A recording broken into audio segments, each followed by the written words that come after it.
The great hall of Nexus Prime stretched beyond sight. Thousands of beings from across the galaxy filled the massive chamber. Their voices echoed off crystal walls as they argued about the war that was tearing their worlds apart. Ambassador Hyun-Ki sat in the shadows at the back of the hall. His simple gray uniform looked plain next to the bright colors and strange shapes of the other delegates. Nobody looked at him. Nobody ever did. For 300 years, humans had been nothing more than ghost stories. Old tales that parents told their children about a species that once walked among the stars. Most people thought humans were just made up. A scary story about invisible people who could appear anywhere and disappear just as fast. Hyun-Ki listened to the angry voices. The Vorthak Empire wanted to expand their territory. Their bodies were made of living crystal that changed color when they got upset. Right now, their ambassador was bright red with anger. The Kellen swarm buzzed and clicked as thousands of insect-like creatures shared one mind. Their representative spoke for billions of beings at once. The Aldrani Federation believed their technology made them better than everyone else. Their delegate wore a suit that floated in the air and had lights that showed how smart he thought he was. These three great powers had been fighting for decades. The War of Three Crowns had killed billions of people across hundreds of worlds. Each side wanted to rule the entire galaxy. None of them cared about the smaller species caught in the middle. Far away from the Grand Hall, Captain Sora stood on the bridge of her ship. The quiet wind moved through space without making a sound. Her crew of 30 humans watched their screens as alien warships fought each other near a distant star. Sora had brown eyes that missed nothing. Her black hair was tied back in a simple knot. She wore the dark blue uniform of the Terran Republic, but no alien would recognize it. "Captain," said her communications officer. "The Vorthak fleet just destroyed another refugee ship." Sora closed her eyes. More innocent people dead. More families torn apart by a war they never wanted. "How many?" 3,000 beings, Captain. Mostly civilians trying to escape the fighting. The bridge fell silent. Sora's crew had watched this same scene play out hundreds of times. The great powers fought their battles and smaller species died. It had been this way for so long that nobody remembered peace. "Orders from home, Captain," the communications officer said quietly. Sora opened the message on her private screen. The words made her heart beat faster. After 3 centuries of hiding, after 300 years of watching from the shadows, the Terran Republic was finally ready to act. But not yet.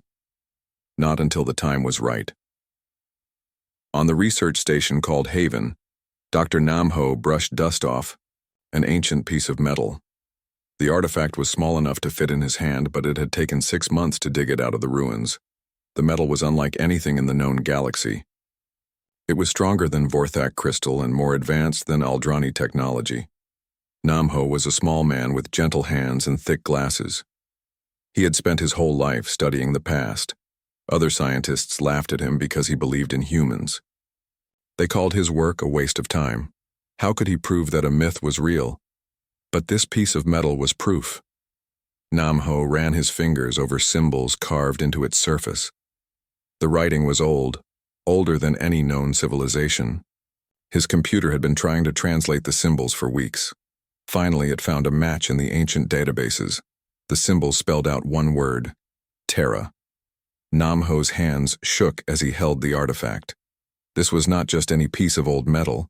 This was part of a human ship.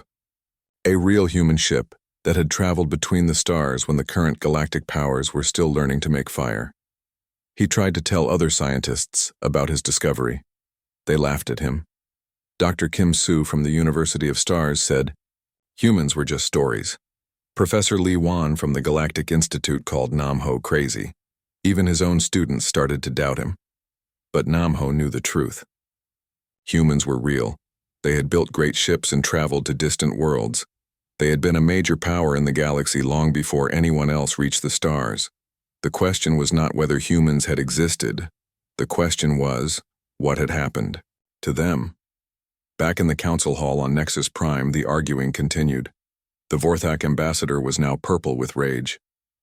"We will not stop until every world bows to the Empire," he declared. His crystal body reflected the lights of the chamber as he spoke. The Kellen representative buzzed angrily. The swarm will consume all who stand against us. We are many. You are few. Resistance is futile. The Aldrani delegate's suit flashed with bright colors.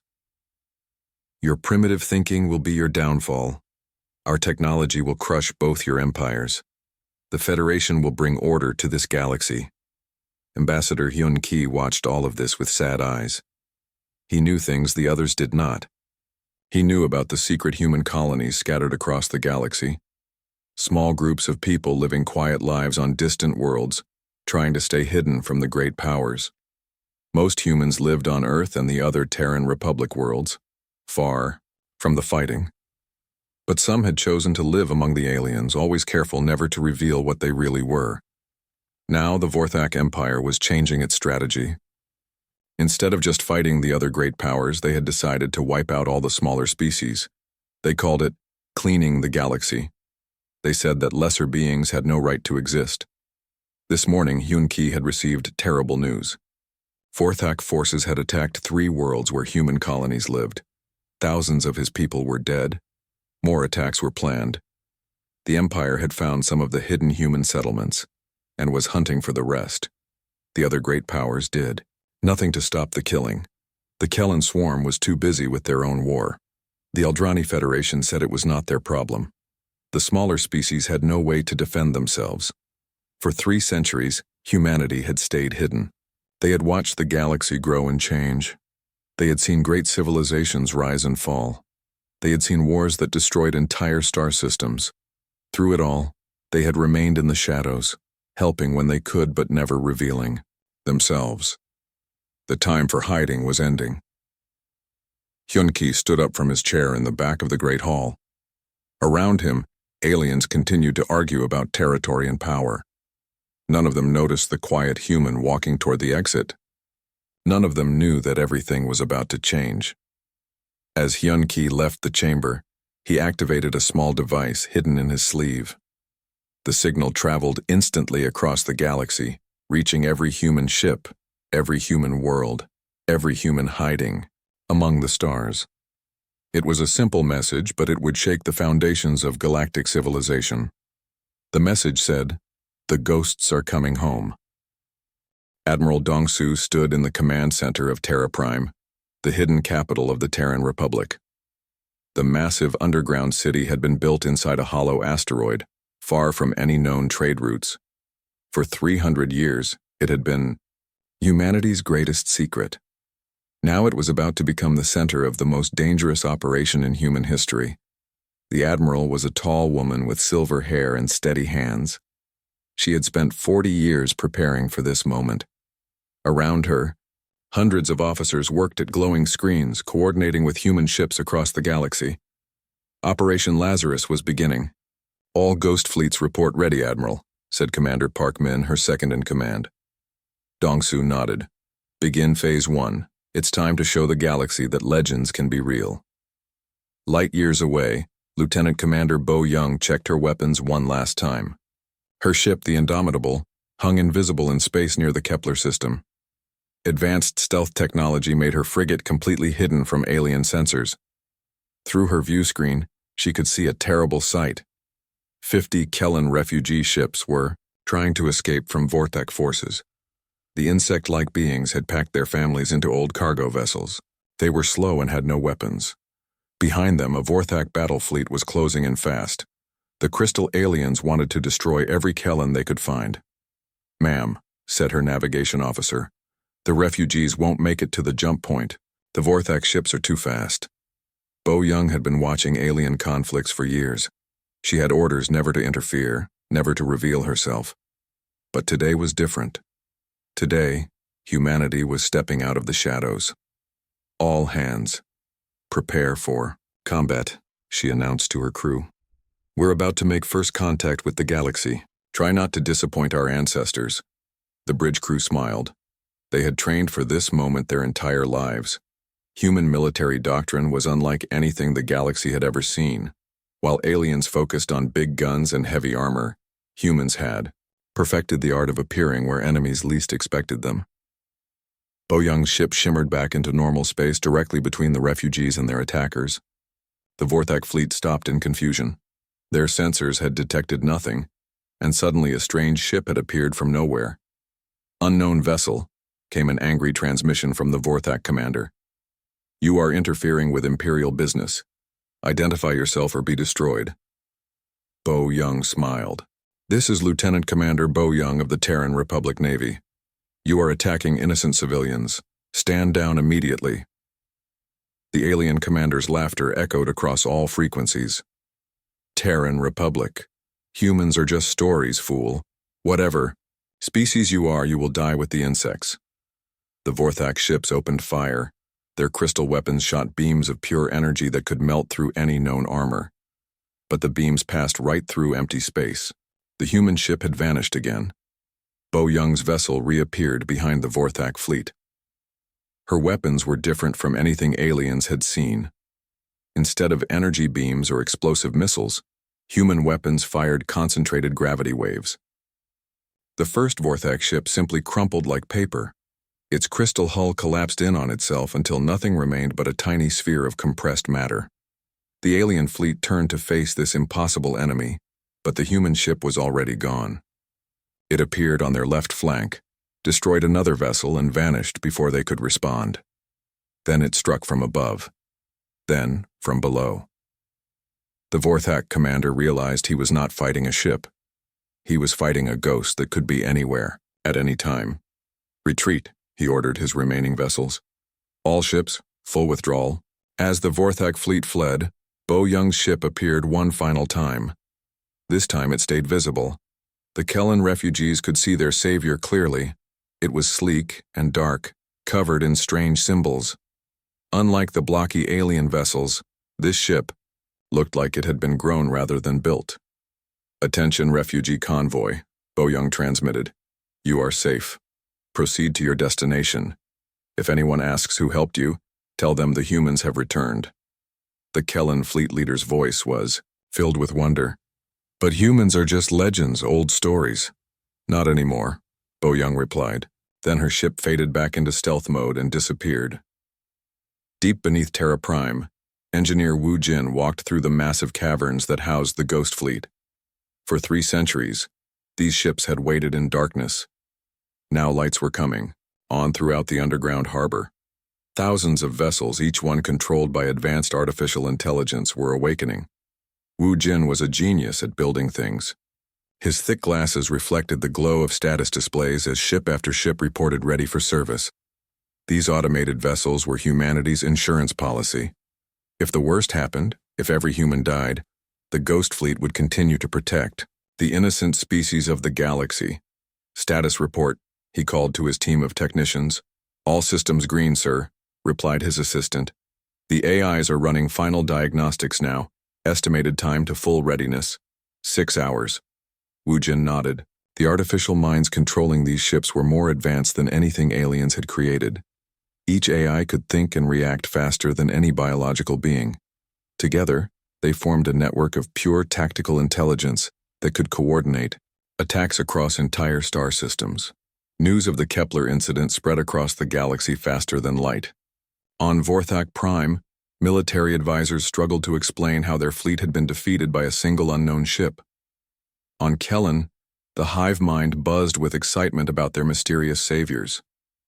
On Aldrani worlds, scientists analyzed sensor recordings and found nothing that made sense. Dr. Namho sat in his small laboratory on Haven Station, holding his piece of human metal. His communication device had been ringing all morning. Suddenly, everyone wanted to know about his research on the mythical humans. Scientists who had laughed at him yesterday were now begging for interviews. "Dr. Namho," said his assistant, rushing into the room, "the University of Stars wants to fund your research. The Galactic Institute is offering you a full professorship. 3 different governments want to hire you as a consultant." Namho smiled sadly. Where were these people 6 months ago when I needed support? But he knew the answer. 6 months ago, humans were just a theory. Now they were a reality that had changed the balance of power in the galaxy. His small piece of metal had become the most important artifact in known space. Captain Sora received new orders from Terran Command. Her reconnaissance mission was over.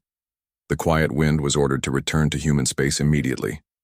She would become part of humanity's first official diplomatic escort. As her ship turned toward home, Sora thought about what came next. For 300 years, humans had watched the galaxy tear itself apart. They had seen species destroy each other over resources and territory. They had seen innocents die while the powerful played their games. Now humanity would have to decide what kind of galaxy they wanted to live in. They could conquer with their superior technology. They could hide again and let the aliens continue their wars. Or they could try something that had never been attempted before: unite the galaxy's species in peace. On Nexus Prime, emergency sessions were called in all 3 major capitals. The Vorthak Empire demanded to know how their fleet had been defeated. The Kellan Swarm wanted to contact their saviors. The Aldrani Federation insisted on analyzing human technology. Ambassador Hyun-Ki walked through the halls of the Great Council building. This time, people stared at him. His simple gray uniform no longer looked plain. It looked dangerous.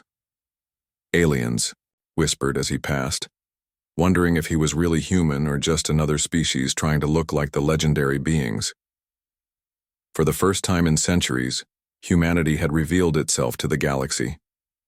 They had saved innocent lives and demonstrated power beyond alien understanding. But this was just the beginning. Soon the galaxy would learn that humans had been preparing for this moment for 300 years. The ghosts had become real, and nothing would ever be the same. General Taeho walked slowly toward the podium in the Great Hall of Nexus Prime. Every seat was filled. Representatives from 1,000 worlds watched the tall human with nervous eyes. His dark uniform was simple, but the silence in the room showed how much fear and respect he commanded. For the first time in 300 years, a human would speak to the Galactic Council. Taeho was 60 years old, with gray hair and scars on his hands from old battles. He had spent his entire life preparing for this moment. "Members of the Council," he began, his voice calm and clear. "I am General Taeho, Supreme Commander of Terran Forces. I come before you with a simple message. Humanity offers peace to all who want it, but we will show no mercy to those who target innocent people." The Vorthak ambassador stood up quickly. His crystal body flashed bright orange with anger. "You cannot threaten the Empire. We are the strongest power in the galaxy." Taeho looked at him without emotion. "Yesterday, one of our ships defeated your entire battle fleet at Kepler. Your strength is an illusion." Worried whispers filled the hall. The crystal alien sat down, his body now a dull gray color of fear. The Kellan representative buzzed quietly, thousands of minds discussing what they had heard. The Aldrani delegates' floating suit flickered with nervous lights. Many species had suffered under the 3 great powers. Now they wondered if humans might be their salvation. But others worried that humanity was just another conqueror with better weapons. Commander So-Min stood on the bridge of her ship, the Unity. It was humanity's first joint operation with alien forces. Her crew was half human, half Kellan. The Yuan, insect-like beings, had volunteered to fight alongside their saviors. "Commander," said her Kellan tactical officer, "Vorthak expansion fleet detected. 20 ships heading for the Koran system." So-Min nodded. Koran was home to a peaceful species, called the Gentle Ones. They had no weapons and no way to defend themselves. The Vorthak wanted to destroy them simply because they existed. "Signal the fleet," So-Min ordered. "All ships prepare for engagement. Remember, we're not just fighting for victory. We're fighting to show the galaxy a new way." The mixed human-alien task force was small, only 8 ships. But So-Min knew that numbers did not win battles. Intelligence won battles. Her people had been studying alien military tactics for 3 centuries. They knew every weakness, every mistake, every fear that drove their enemies. The Vorthak fleet arrived at Koran expecting easy prey. Instead, they found human ships waiting for them. The crystal aliens had learned to fear these ghost vessels, but they still believed they could win through superior numbers. Admiral Krevzon commanded the Vorthak force. His flagship was massive, armed with enough weapons to destroy a moon. Around him, 19 other warships formed a battle line. Their crystal hulls gleamed in the light of Karan's sun. "Fire at will," he ordered. "Destroy the human ships." But when the energy beams reached their targets, they found only empty space. The human vessels had vanished. Krevzon's sensors showed nothing. It was like fighting ghosts. Then the real attack began. Somin's ships appeared in the middle of the Vorthak formation. Their weapons were silent, invisible, deadly. Instead of energy beams, they used focused gravity waves that crushed enemy hulls from within. Instead of explosions, they created tiny, black holes that devoured their targets. But the most terrifying weapon was human psychology. Dr. Jin-A had studied Vorthak culture for decades. She knew that crystal beings feared disorder above all else. Their entire society was built on perfect structure and control. Somin's tactical officer, a human named Hyosu, transmitted false signals across Vorthak communication channels. Suddenly, enemy ships were receiving contradictory orders. Some were told to retreat. Others were ordered to advance. A few were commanded to fire on their own allies. The Vorthak fleet began to collapse. Crystal beings could not function when their chain of command broke down. Ships collided with each other. Captains abandoned their posts. The perfect order of the Empire crumbled into chaos. Admiral Krevzon watched his fleet destroy itself. He had not lost a single battle in 50 years. Now his ships were defeated without the enemy firing more than a dozen shots. "All vessels retreat," he transmitted, but half his ships no longer responded to his commands. In 10 minutes, humanity had turned the Empire's greatest strength into its greatest weakness. On distant worlds, news of the battle spread quickly. Species that had never heard of humans began asking questions. How could such a small force defeat a massive fleet? What made these mysterious beings so dangerous? Dr. Jin-A worked in her laboratory on Terra Prime, surrounded by files about alien psychology. She was a small woman with kind eyes, but her research was the foundation of human military power. While other species studied weapons and armor, humans studied minds. "Each species has patterns," she explained to a group of military officers. "The Vorthak need order. Disrupt their command structure and they fall apart. The Kellen share thoughts through their hive mind. Block their mental connection and they become confused. The Aldrani believe technology solves everything. Show them a problem their machines cannot fix and they panic." Young Lieutenant Hayrin raised her hand. "But Professor, how do we use this knowledge without becoming monsters ourselves?" Jin-A smiled. "By remembering why we fight. We do not seek to conquer or destroy. We seek to protect those who cannot protect themselves. Knowledge of our enemy's weaknesses helps us end battles quickly, with fewer deaths on all sides." The binary system of Korveth became the site of the next major test. Admiral Dongsu commanded a task force of 12 human ships. Facing them was the largest Vorthak armada ever assembled. 200 vessels under the command of their greatest admiral, Krexvor. Krexvor was a legend among the crystal beings. He had never lost a battle. His tactics were studied in military schools across the Empire. His flagship, the Crystal Throne, was the most powerful warship ever built. "Today we end the human myth," he announced to his fleet. "No ghost stories will save them from imperial justice." The battle began at dawn. Krexvor's ships spread across space in perfect formation. Every weapon was charged, every shield at maximum power. The Empire's finest warriors were ready to prove their superiority. But Admiral Dongsu did not fight the battle Krexvor expected. Human ships appeared from impossible angles, striking with precision while enemy weapons fired at sensor ghosts. Decoy signals made Vorthak computers think they were surrounded by thousands of hostile vessels. The most devastating moment came when human ships began broadcasting Vorthak surrender codes. Crystal beings were programmed to obey these signals without question. Entire squadrons shut down their weapons and prepared to be captured, not realizing the codes came from their enemies. Krexvor watched in horror as his perfect fleet fell apart. Ships that should have been coordinating attacks were instead following ghost orders from human computers. His greatest victory was becoming his greatest defeat. "Impossible," he whispered, as his own flagship began powering down its weapons in response to false surrender codes. When the battle ended, 150 Vorthak ships had been captured or destroyed. Admiral Krexvor's crystal body had turned completely black with shame. The Empire's most celebrated commander had been defeated by creatures he considered mere legends. News of the victory reached every corner of the galaxy.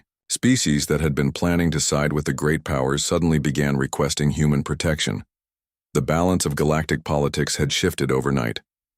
On Nexus Prime, emergency sessions continued around the clock.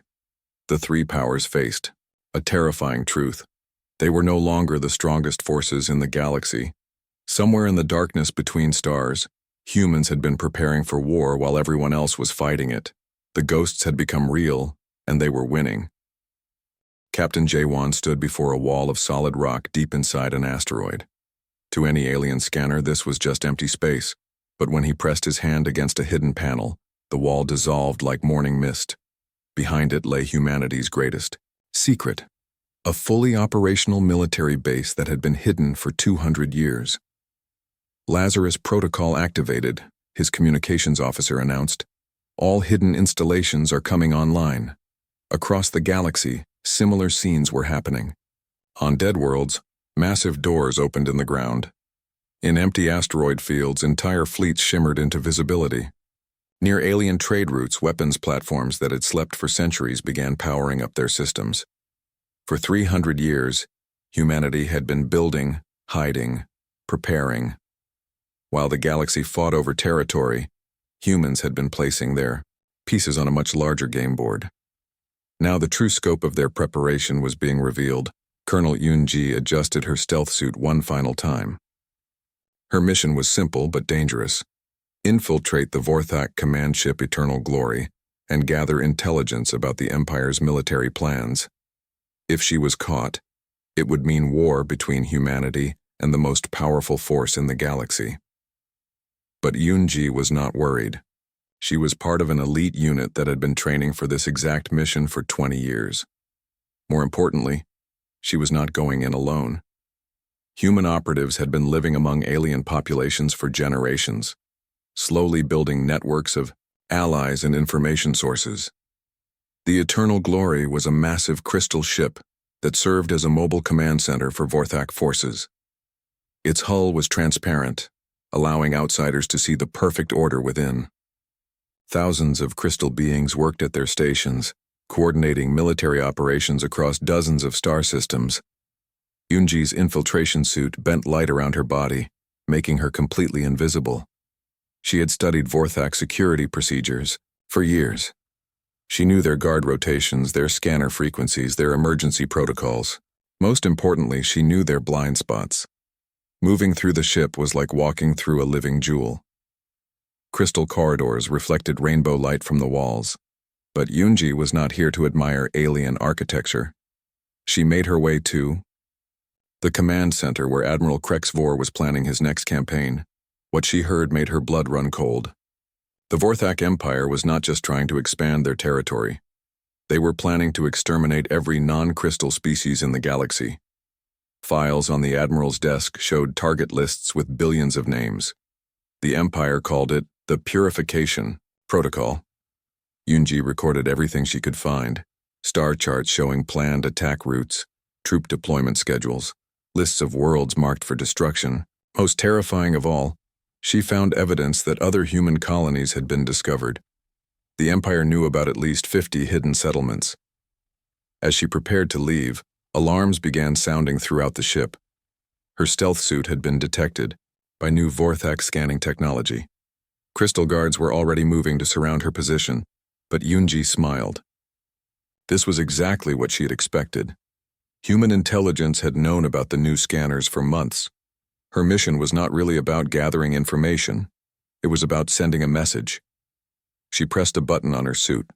Suddenly, every screen in the command center displayed the same image: a human face speaking in perfect Vorthak language.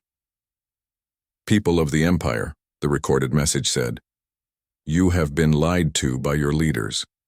Humans do not wish to destroy you. We seek only to protect innocent life. But if you continue your campaign of genocide, we will stop you."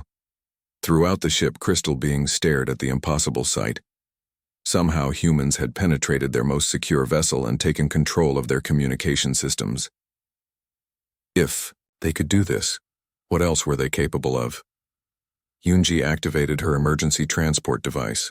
In a flash of light, she vanished from the ship and reappeared on a human vessel light years away. Her mission was complete. The Empire now knew that nowhere was safe from human infiltration. Professor Young-ho worked late into the night in his study on Terra Prime. Ancient books and digital files covered every surface. As humanity's leading expert on galactic history, he had been asked to brief military commanders about their enemies' weaknesses. The key to understanding our opponents, he explained to a group of officers, is knowing how they developed. The Vorthak Empire grew from a single world where crystal beings achieved perfect unity. They cannot imagine any other way of living. Challenge their unity, and you challenge their entire identity. Commander Park Jin, a young officer with bright eyes, asked, "What about the Kellen swarm?" "They evolved as a hive mind," Young-ho replied. "Individual Kellen cannot make decisions without connecting to the group consciousness. Separate them from the hive and they become helpless. But be careful. They are not evil, just different. Many Kellen have already chosen to ally with us, and the Aldrani Federation?" Young-ho's expression grew serious. "They are perhaps the most dangerous because they are most like us. The Aldrani developed advanced technology to overcome the limitations of their weak bodies. They believe that any problem can be solved with better machines. Show them a challenge their technology cannot handle, and they will panic." The professor pulled up a star map showing the three empires' territories.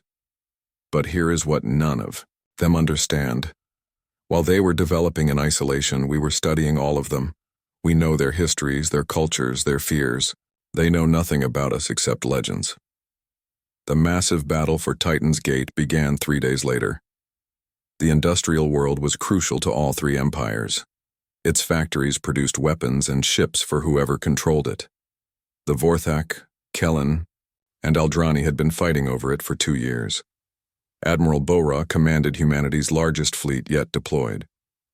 50 ships under her direct command, with support from allied Kellen vessels and refugee species who had joined the human cause. Facing them were over 300 enemy warships from all three empires. "This is not about winning a single battle," Bora told her captains. "This is about showing the galaxy what coordinated defense looks like.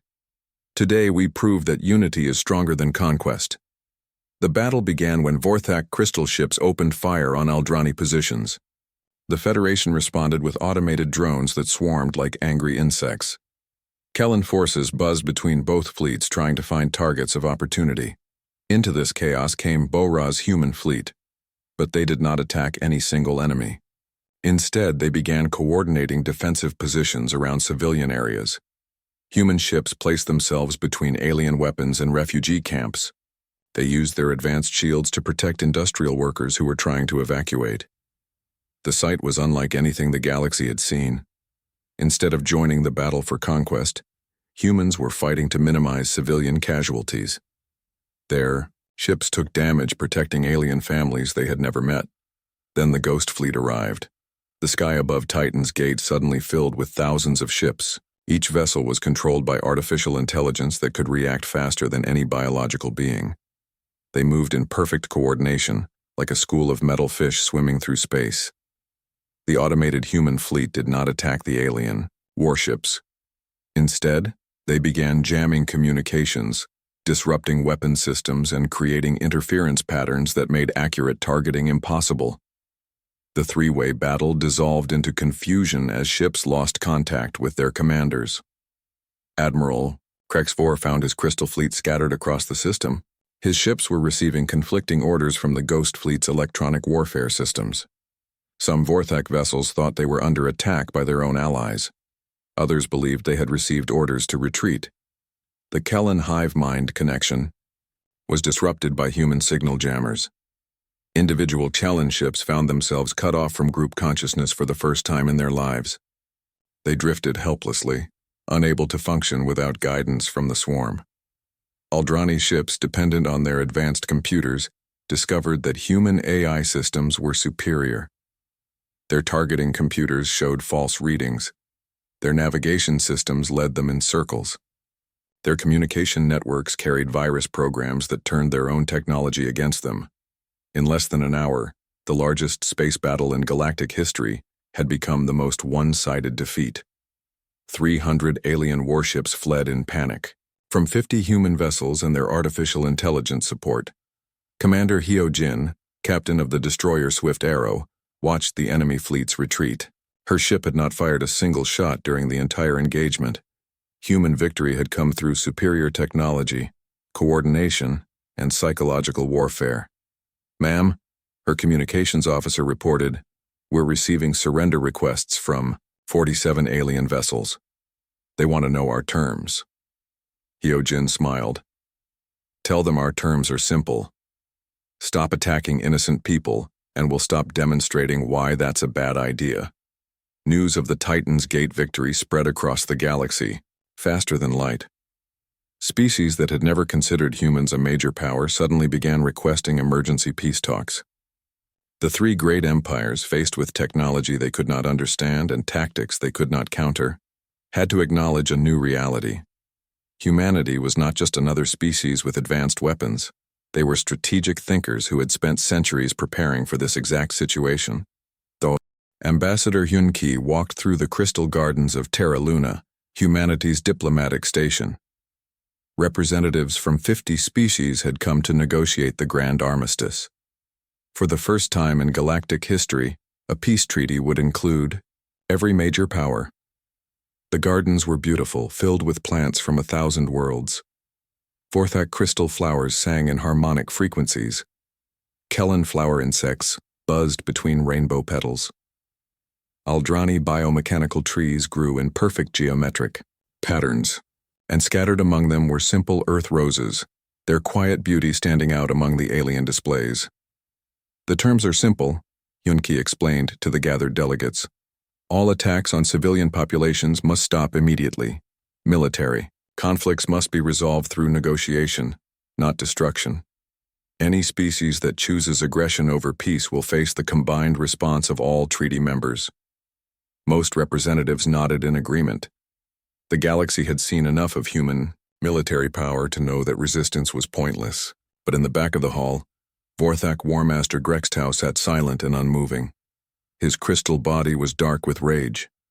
Grextau was different from other Vorthak leaders. While they were politicians and administrators, he was a warrior who had spent his life conquering worlds. The idea of surrendering to beings he considered inferior was unbearable. As the other delegates signed the peace treaty, Grextau quietly activated a hidden communication device. His message traveled across space to sleeper fleets hidden throughout Vorthak territory. Ships that had been waiting for decades suddenly received activation codes. The War Master had decided that if the Empire would not fight, he would create his own war. His target was not some distant alien world. He was going to strike at the heart of human power, Earth itself. Admiral Sora stood on the command bridge of her new flagship, the Defender of Home. She had been promoted to lead the Sol Defense Force, humanity's most elite fleet. Around Earth, hidden weapons platforms that had slept for centuries were powering up their systems. "Admiral," her tactical officer reported, "long-range scanners are detecting massive fleet movement in Vorthak space. Multiple battle groups heading toward the outer rim." Sora frowned. According to the peace treaty, Vorthak forces should be returning to their homeworlds. Instead, they seem to be massing for a major offensive. Intelligence reports suggested that War Master Grextau had gone rogue, taking thousands of ships with him. "Signal Terra Prime," she ordered. "The Sol Defense Protocol may need to be activated." Deep inside the Earth's moon, ancient machinery began to hum with power. For 3 centuries, humanity had been preparing for the possibility that their enemies might discover and attack their homeworld. Luna was not just Earth's natural satellite, it was the largest weapons platform ever constructed. Dr. Namho worked frantically in the archives beneath Geneva. The old scientist had made a discovery that could change everything. Hidden in ancient human records, he had found the real reason why humanity had withdrawn from galactic politics 300 years ago. They didn't disappear because they were weak, he told his assistant, Dr. Kim A. They withdrew because they were too strong. Human military technology had advanced to the point where they could have destroyed every other species in the galaxy. The records showed the truth about humanity's past. 3 centuries ago, humans had been the galaxy's dominant military power. Their fleets were unstoppable. Their weapons could crack planets. Their influence reached every corner of known space. But human leaders had made a difficult choice. Rather than rule over other species through fear, they had chosen to fake their own extinction. They withdrew to hidden worlds, allowing younger civilizations to develop without human interference. It was an act of mercy, Namho whispered, reading the final entry in the ancient logs. They could have been gods, but they chose to be guardians instead. The first Vorthak attack ships reached the Sol system just as Namho was making his discovery. Grextau commanded a massive fleet, 10,000 crystal warships, the largest invasion force in galactic history. He was certain that overwhelming numbers would defeat human technology. "Today we end the human myth forever," he announced to his fleet. "We will burn their homeworld and scatter their ashes across the void." But as the Vorthak ships approached Earth's outer defenses, they found something impossible. The entire solar system had become a fortress. Hidden platforms orbited every planet. Asteroid bases revealed massive weapon arrays. The space between worlds was filled with defensive fields that could stop any attack. Admiral Sora watched the enemy fleet from her command center. 10,000 ships was an impressive force, but humanity had been preparing for this moment before Grextau was born. "All defense platforms activate on my command," she ordered. "Show them why Earth is called the Cradle of Guardians." The moon split open like a flower. Weapons that had been hidden beneath Luna's surface rose into space. Each gun was larger than a Vorthak battleship. Their targeting systems locked onto the invasion fleet with perfect accuracy. Grextau stared in horror as Earth's moon transformed into a weapon of unimaginable power. But that was not the worst surprise waiting for him. Throughout the solar system, planets themselves were revealing their true nature. Mars opened like a red eye, showing weapons platforms built into its core. Jupiter's moons became mobile battle stations that moved with impossible speed. Saturn's rings were revealed to be millions of tiny defensive satellites, each one capable of destroying a warship. "Impossible," Grextau whispered. "No species could build defenses like this." But young Lieutenant Rin, commanding the patrol craft Bright Hope, knew the truth. Her ship was small compared to the massive defense platforms, but it carried the most important weapon in the human arsenal: the courage to sacrifice everything for others. As Grextau's flagship, the Crystal Death, broke through the outer defenses, Rin realized that conventional weapons would not be enough to stop it. The War Master's ship was too heavily armored, too well protected. "All hands prepare for ramming speed," she announced to her small crew. "We're going to show them that legends are made of flesh and blood, not just metal and energy." Her tactical officer, Ensign Minho, looked at her with wide eyes. "Ma'am, that's suicide." Rin smiled. "No, Minho. That's what humans do when innocent people are in danger." The Bright Hope accelerated toward the Crystal Death at maximum speed. Its small hull began to glow from the heat of atmospheric friction as it dove toward Earth. Vorthak weapons fired desperately, trying to stop the tiny ship, but Rin's vessel was protected by something stronger than armor. It was surrounded by the hopes and dreams of every human who had ever looked up at the stars and wondered what was out there. The impact was visible from space. A small human patrol craft struck the massive Vorthak flagship directly in its command center. The explosion tore through the Crystal Death's hull like lightning through a crystal palace. War Master Grextau's final transmission was heard throughout his fleet. "They are not legends, they are real, and they are magnificent," with their leader dead and their flagship destroyed. The Vorthak invasion force began to surrender. Ship after ship powered down its weapons and submitted to human authority. The largest military assault on Earth had lasted less than 6 hours. Admiral Sora stood at her command post, watching the enemy fleet surrender. Around Earth, the massive defense platform slowly folded back into hiding. The solar system returned to looking like a peaceful collection of worlds, not the fortress it truly was. "Casualty report," she requested quietly. 17 human vessels damaged, ma'am. 230 crew members injured. One ship lost with all hands. Sora closed her eyes. Lieutenant Hay-Rin and her crew had given their lives to protect Earth. Their sacrifice had saved millions of people, but the cost was still painful. On worlds throughout the galaxy, news of the Sol War spread quickly. Humanity had demonstrated the full extent of their defensive capabilities. They had shown that Earth was not just another planet, but a fortress that could withstand any assault. More importantly, they had proven that their power came not just from advanced technology, but from the willingness of individuals to sacrifice everything for others. The galaxy had learned that human legends were not just stories. They were promises kept by ordinary people who chose to do extraordinary things. But victory came with a price. For 3 centuries, humanity had remained hidden, watching and protecting from the shadows. Now they stood revealed, and the galaxy would never see them as mere myths again. The age of human legends was ending. The age of human responsibility was beginning. Ambassador Hyun Ki stood before the completed Galactic Cooperation Treaty, its pages glowing with digital signatures from 200 species. The ceremony took place in the rebuilt council chamber on Nexus Prime, but this time humans sat at the center table instead of hiding in the shadows. Today marks the beginning of a new age, he announced to representatives from across the galaxy. For too long, our worlds have been divided by fear and suspicion.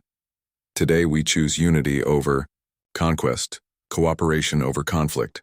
The treaty was unlike anything in galactic history. Instead of simply ending the current war, it created a permanent council where all species had equal voices. Trade agreements replaced territorial disputes. Scientific cooperation replaced military competition. Most importantly, the treaty established the Terran guardianship, making humanity the official protector of galactic peace.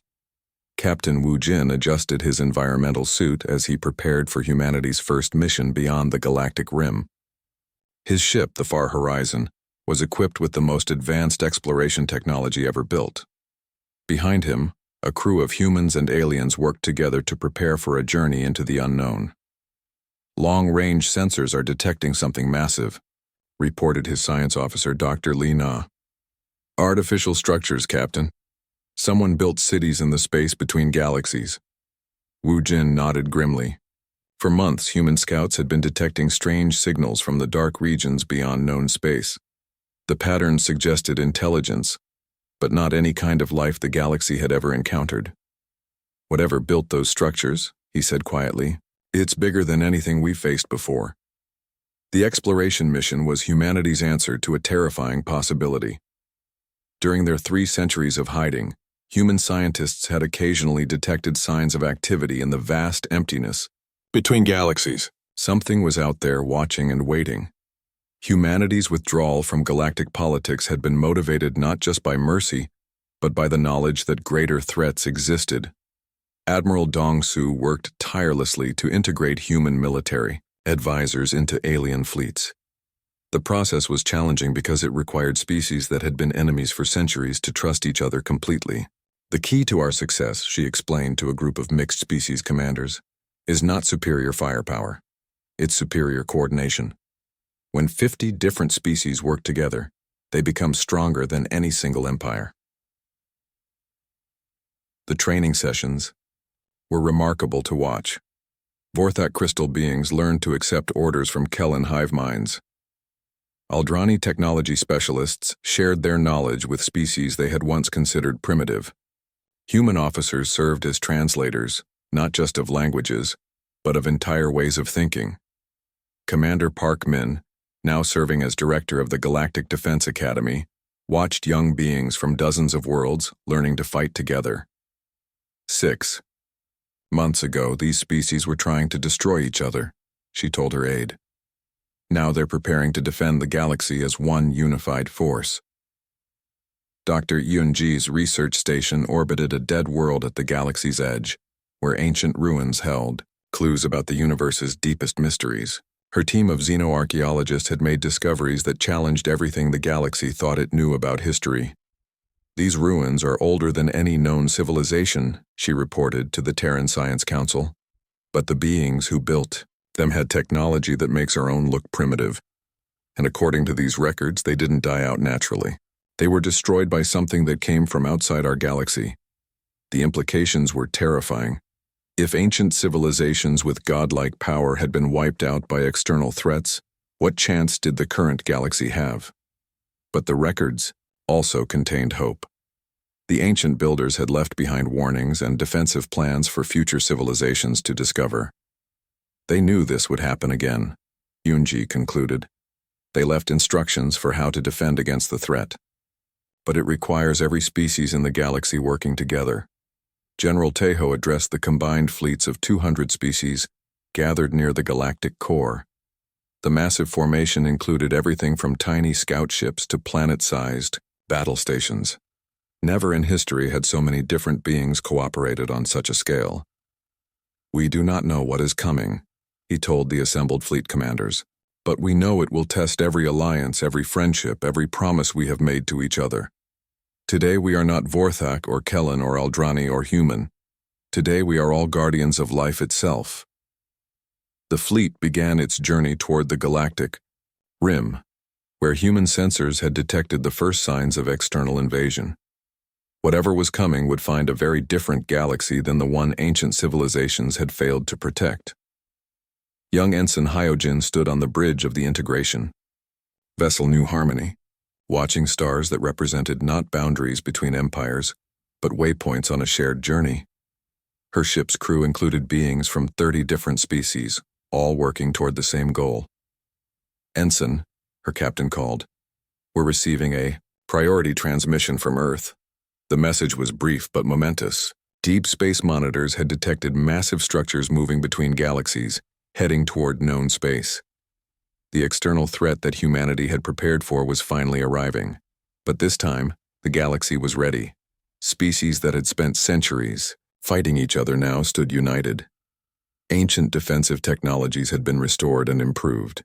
Most importantly, the lessons learned from humanity's guardianship had created something unprecedented. A truly cooperative galactic civilization.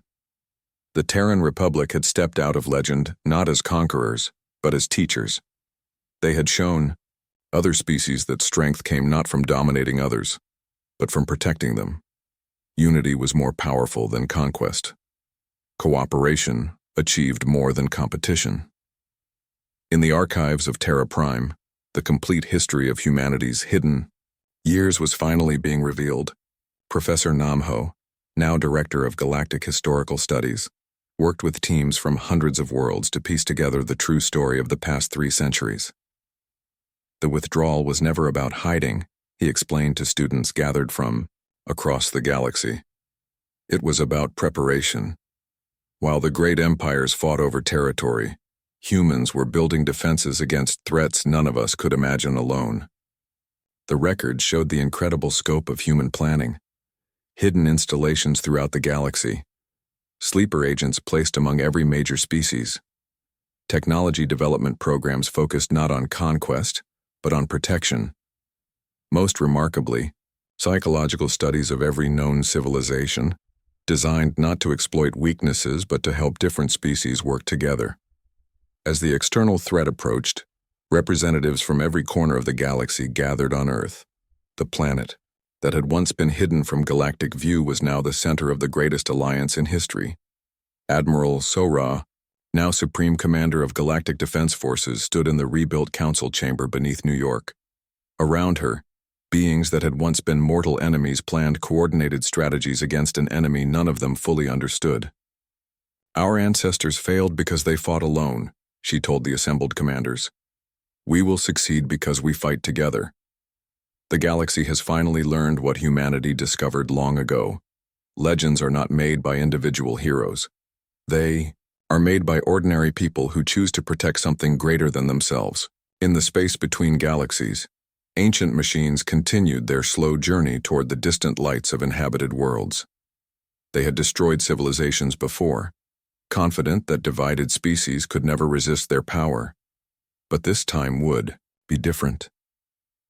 This time they would find not scattered empires fighting over scraps, but a unified galaxy prepared to defend every life within it. The Watchers were returning, but they were no longer alone. The age of legends had ended. The age of guardians had begun, far above Earth,